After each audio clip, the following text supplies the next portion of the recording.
I remember being in the tunnel at Cross Keys away for my first game back after I had my leg snapped in half. And I can't tell you how nervous I was. I had the added pressure of being captain in that game when I came on. And I was there to prove a point. I was told 10 months ago I may not even walk properly again.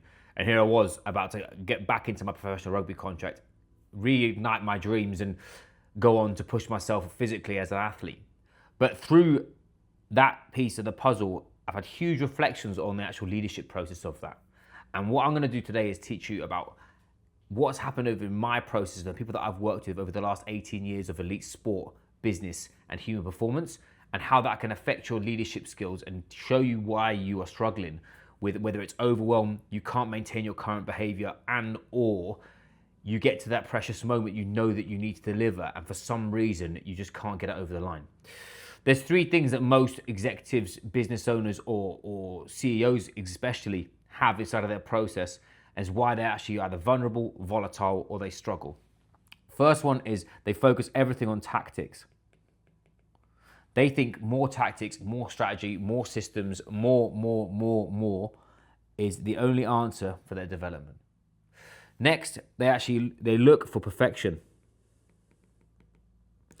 They want to have all the detail inside of their process before they execute. They want more out of what they're doing, and the only thing they'll do it is they have any form of certainty, where we both know that leadership is the most uncertain thing that you can possibly do. And lastly, you then go all in. And what most executives who I work with, who before they get into my process have this all-in mentality, it's the reason why they go all out, is life's a pendulum. And it's looking for balance. The balance to be all in, you have to be all out. Where inside my process, especially as I built for pressure, we look to actually help executive capacity reach 80% year round, because that gives us a runway to be ready in times that matter, because they have the gas to do so. The three things that actually what drive your performance, and the three things that are actually going to help you do the thing that you said you were going to do, perform in times that matter, and more so feel like you're in charge of your performance, are these three key drivers. Number one is actually having a recovery strategy. Now you're looking at me like, you're looking at me thinking, what are you talking about? Recovery strategy is the key piece to elite level performance. When I was a rugby player and I had my knee done, I had to try and get my knee to go to 135 degrees to be able to run, but my knee was fused. Because I had an operation, I was stuck in a brace for 12 weeks, my knee basically got stuck together. So I had to have someone basically stand on me and manually manipulate my knee and go through scar tissue, which was the worst pain ever. Another story of me swearing at my DOR very, very badly. Point being, each time I did that, I gained swelling. And I had to then go back home, use a game ready, get the inflammation down, then go again. Your performance is exactly the same. What most executives do is they just think they got to stay on the top of their performance to stay at the top, where that's why they break, is because they can't actually regulate themselves and recover. When you are training, for example, you have to go, this is your baseline, that's your baseline, and then you hit a session, we'll just make this blue, you hit a session. What actually happens then is you go back underneath your previous to then come back out to be above it. So you'll see that the old you, new version of you. Physically, psychologically, emotionally, whatever it is, it's called GAS principle, general adaptation syndrome. You adapt to the stimulus you give yourself. But in this bit here, that's where you see recovery. You have to recover. Most executives who I meet who are in the C-suite division, or they're managing teams, or they are executives and they've got lots of pressure on them, is they think pull the trigger more is going to get them to this outcome, where that's why all we see is more. They go in a downward spiral, and this is below performance. This is your current. That's why they can't seem to maintain what they're doing. Next piece, which is something that is not just new to me, but this is the difference that separates elite level operators and not, is deliberate practice. Practice. This is driven through intent and meaning.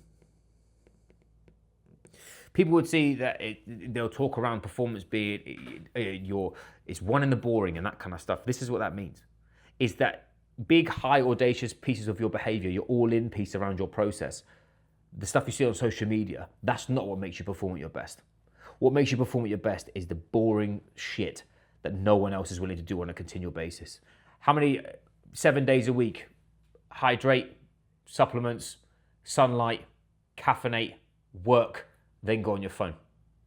Having your days off when you said you're going to have it, having boundaries around your diary, you hitting your gym sessions with as much as you've got in that moment, you seeing progress and chipping away at the marble, making sure you get one more rep, whatever that is deliberate practice, and that comes from actual planning and structure. This is infrastructure that we provide inside of my company. Is this nothing to do with high audacious pieces? It's actually the small mundane intricacies inside of your diary that elicit performance in times that matter. That's the key. And next, lastly, is identity. Around actually away from your output. If you're a high achiever, all you want is hard work. Period. When you don't have hard work, you struggle. When you do have hard work, you feel aligned, locked in, and focused, because pressure needs pressure. High achieving individuals actually need to have that. But if your identity is tied to your work output, you're either winning or you're losing. Whereas this happens too.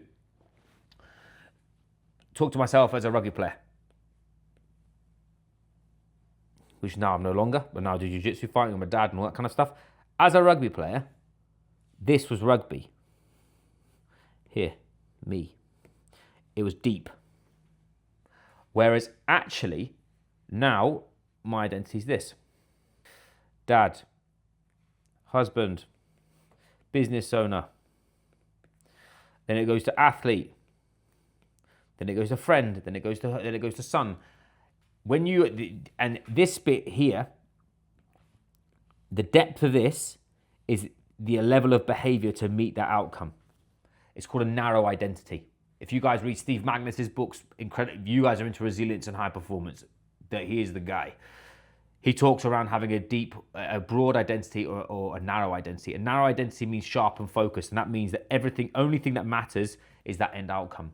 But a broad identity is where most people are living who are operating businesses, because you have other external pressures that you have to maximize. There's no point you sat there on your phone with your kid eating dinner telling your child that you've got a business deal going on, because they don't actually give a shit and they just want you to be present. How many of you can't sit still?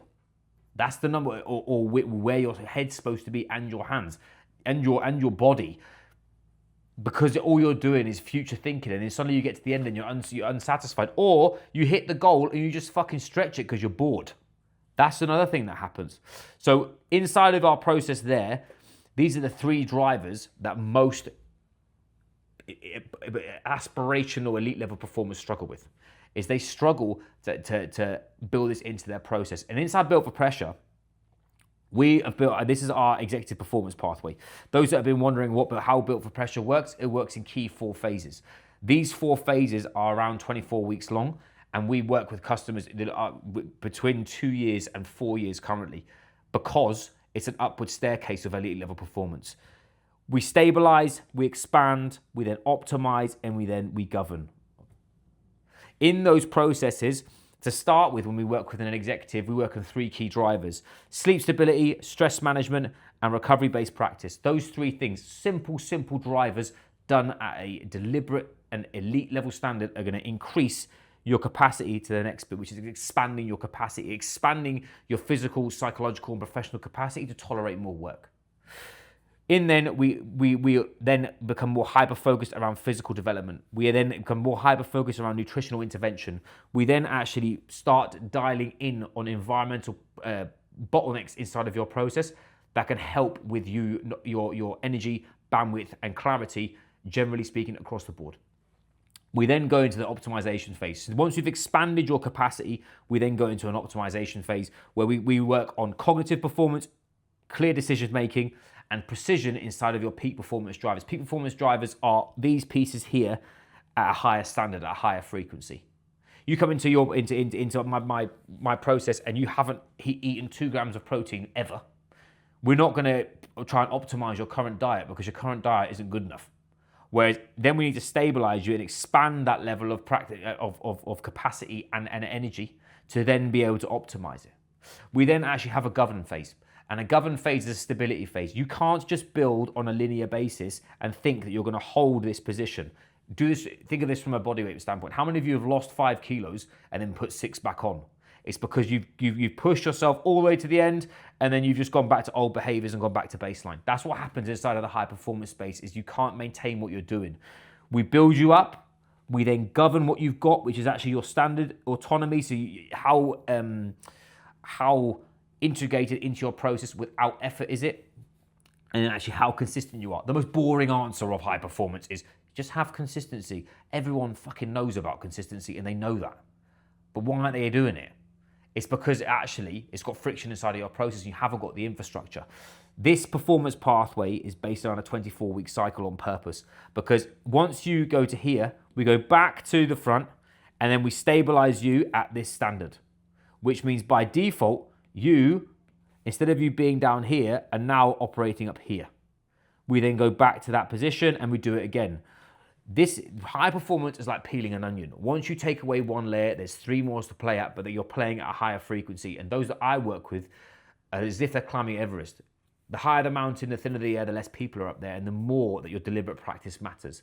So I know, I digress. Those are my lessons that I've learned from elite level sport, leadership, and business development. And if you are someone of like-minded nature and an executive who's had enough of their current process and knows they've got more in the locker but just doesn't know how to express it, DM me the word BFP. I'll show you what you need to put inside of your process. Also, if you would like to learn more about our capacity index, I'll put a link underneath this, which is an after action review that you can take, steal, and utilize inside of your process on a weekly basis. Anyway, I digress. Catch you guys soon.